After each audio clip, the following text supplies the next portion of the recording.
Aloha, I'm Chef Ronnie from Tiki's Grill and Bar. Welcome to Kids Cooking Local. Today we're gonna make vegetable bruschetta. Let's go. Okay, so the first thing we're gonna do, the recipe calls to make 1-inch baguette slices and then put olive oil on them and cook them in the oven at 350 degrees. Here in this kitchen, we're gonna end up just doing it in the salamander, which is like a broiler. But at home, you could just simply use your toaster oven. It would work too if you don't want to heat your whole kitchen up by turning on your oven. The recipe's not specific, it just says 1-inch slices. I'm actually gonna angle cut these, and because I'm cooking it more like a toaster, then I'm gonna make them not quite an inch. You could do it either way. Recipes are a guideline, and you can do it either way as long as you get a similar result.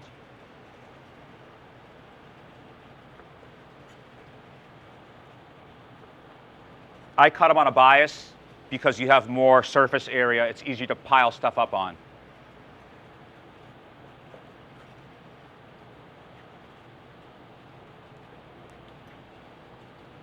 Okay, so now we've cut the baguettes. We're gonna put some olive oil on them.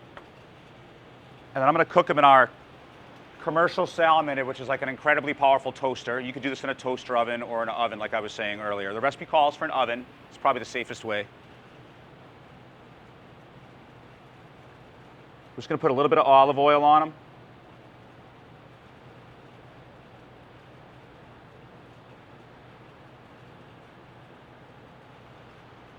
At home, I keep olive oil in a little shaker bottle.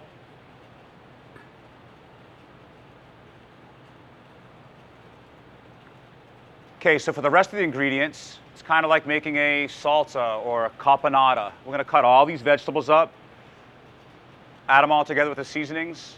Salt and pepper. Salt's going to make some of the liquid come out of the tomatoes and the cucumbers, the zucchini. You notice in this recipe, the zucchini's not cooked. There's not many recipes that call for raw zucchini that I know of, actually. But it's because there's going to be salt in there, it's going to draw the water out, make everything tender. So everything just says diced in this recipe. Again, I'm thinking in my head like salsa.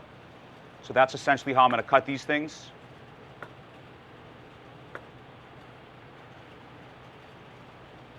They all have to be bite-sized because they need to be able to stand up on top of the crostini, which is like a little piece of toast, or the bruschetta. You could also grill the bread. Traditionally, bruschetta is grilled. So if you're cooking at home and you have easy access to a grill, you're grilling anyway, and you want to add this as an appetizer course to your meal, then you could do that and grill them on the grill outside. And that would impart a smoky flavor on them as well.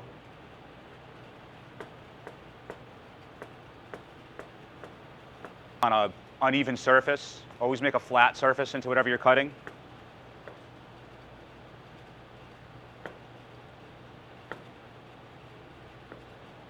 Be careful getting your vegetable off the knife. The moisture in the vegetable and the flatness of the knife makes like a suction with the liquid. Everything wants to stick to the knife blade. If you're going to use your finger, then be very careful.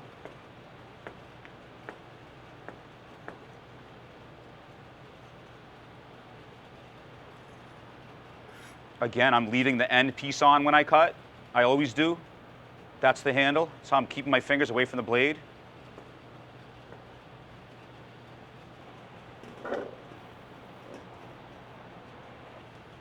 Okay, tomatoes. In rustic cooking, you don't necessarily peel and seed tomatoes. Fancy French cooking and Italian cooking, sometimes they're seeded and peeled. This recipe does not call for that. It's unnecessary. You want the liquid inside of the tomato pulp and the seeds in this recipe. You want it to be juicy and moist in the bruschetta.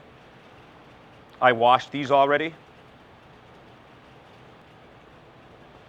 When I start a cut like this, see I'm on a 45-degree angle to my board, so I can come back and cut this way and it's still like ergonomically correct. It's still easy to make the cut.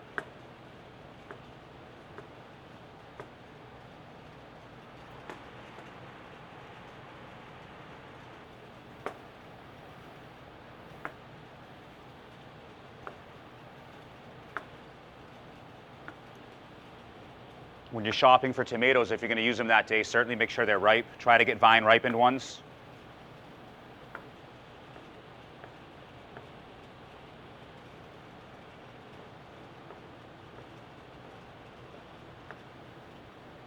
tomato skin can be hard to cut through if your knife is not razor sharp. So you notice on this end piece, I'm not going to waste this. I wouldn't waste the end of this.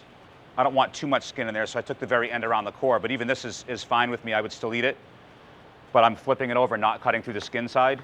That just makes it easier to start the cut. And a little gentle pressure on the board, make sure it gets through the skin all the way.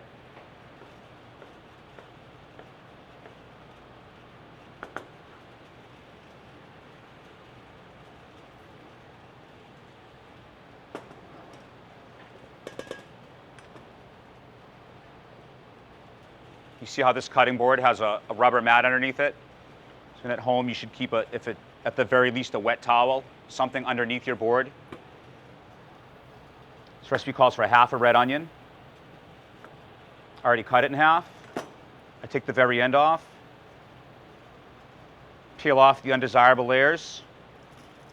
I don't want to waste food, so I usually just take the very outer layer, unless it's the one underneath that's rubbery. On this one, it's rubbery, so it's coming off. A diced onion, normally you'd make a cross cut. Most of you students have been shown this in class, how to properly cut an onion. So you see I'm keeping my fingers are way away from it. You don't have to go all the way through. You want it to stay together on the root. Doesn't have to be super, super tiny. Just simply says diced in this recipe, and a red onion is sweet, not super pungent.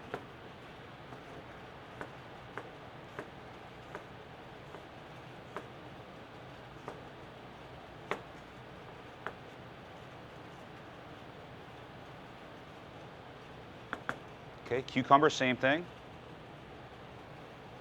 It says 1 small English cucumber. We're not taking the seeds out of it. Again, we want that liquid in there. There's not much seeds in an English cucumber anyway.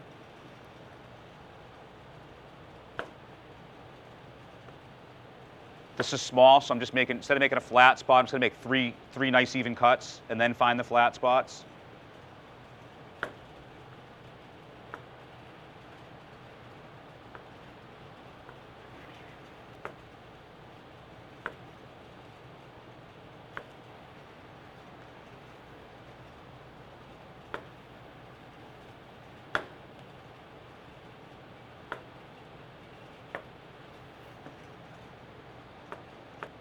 Okay, yellow bell pepper. A lot of different ways to cut a bell pepper to utilize the whole thing. You don't want all the white, I don't think it's called pith like it is in a citrus fruit, but you don't want all that white part. It can be bitter. So you can simply take the ends off, and I utilize everything, and then cut away from the seed.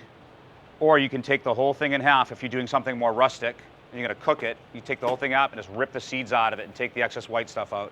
But we're making something a little finer, more salsa-like, relish-like. So I'm gonna take the ends off and I'm gonna utilize them, as much of the meat as possible. All that's edible. Yellow bell peppers aren't cheap.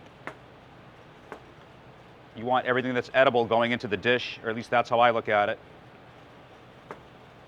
especially if I'm cooking at home. That part can tend to be bitter. Most recipes calls for it to be removed.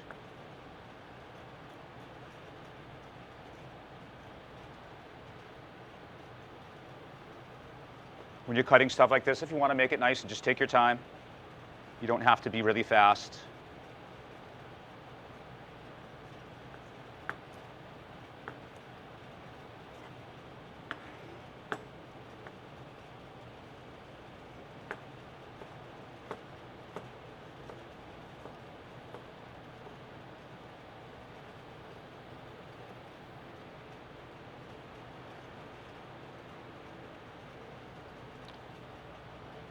A lot of people just cut the ends off of things and throw it away. I'm frugal.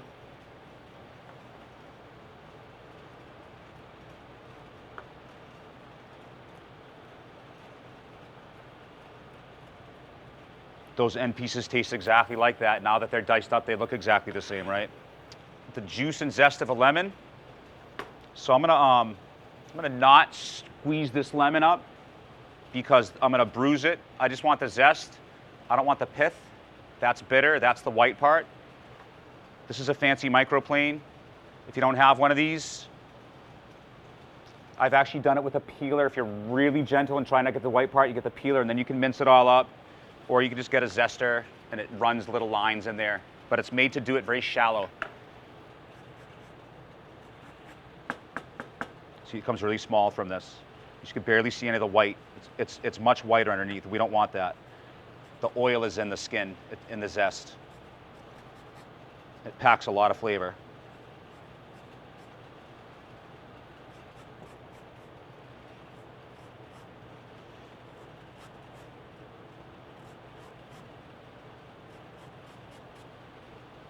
If you have a recipe that calls for lemon zest and not the juice, which some recipes do,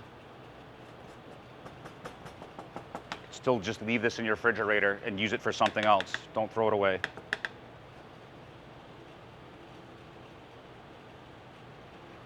Okay.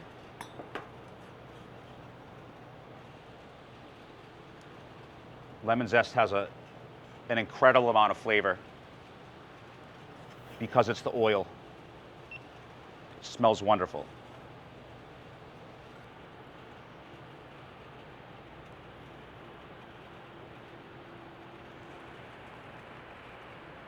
Or like I said in the other episode, you can do what my sister does and stick it in the microwave, but don't do that until after you zest it. You'll make the skin soft.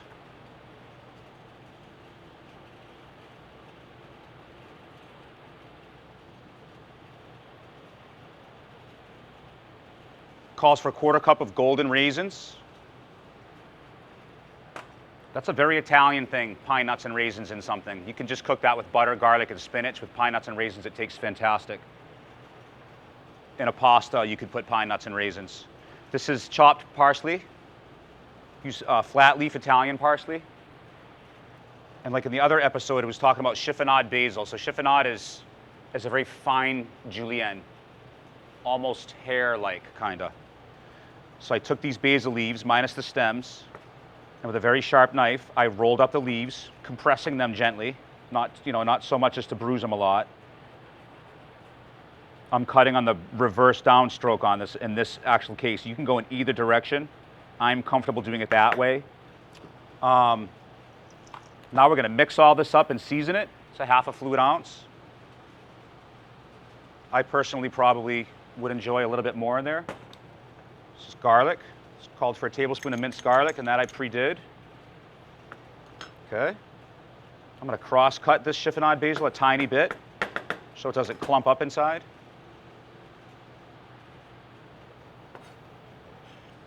This recipe doesn't have amounts on everything, and that's kind of some of its preference and taste.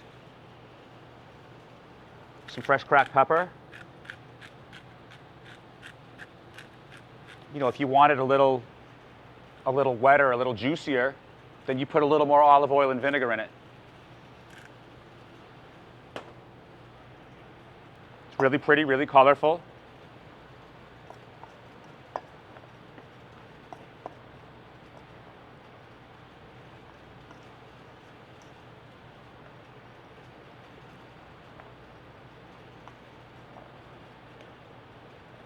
So again, like I was saying, the most important thing is to taste it. Anyone can follow a recipe to taste. Salt and pepper to taste. It's the simplest thing. Doesn't matter that you went through all this trouble, all these beautiful colors and nice cuts and fresh herbs. If you don't have enough salt and pepper in it, then your efforts are in vain. So we toasted our baguette, our bruschetta.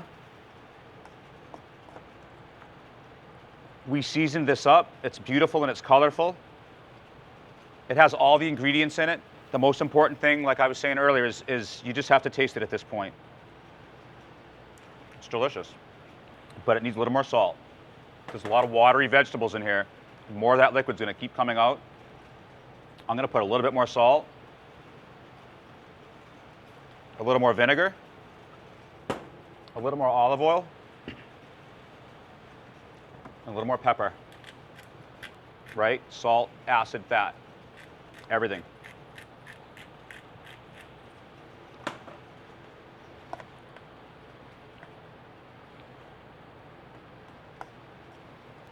Even that small amount of lemon zest, you can taste it.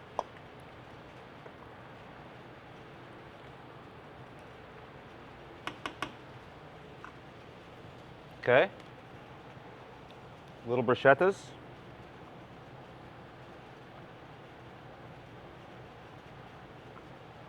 I've learned, working in a restaurant, that instead of taking the salsa or caponata, whatever your drippy ingredient, and starting to go like this and put it on stuff over a tray to make it look nice, if you're trying to make it look nice at home, then you take the bruschetta and you bring it over the bowl. Then you can put all the ingredients on, and whatever falls off, falls off. And you can load it up with the juice, so it has a juice to absorb it, and it'll stay looking nice on the tray.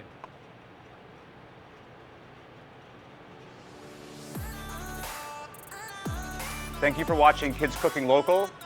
I'm Chef Ronnie from Tiki's Grill and Bar. These are vegetable bruschetta. Keep in mind that when you're making recipes at home, recipes are guidelines. You don't have to have the same exact ingredients. You can change things up.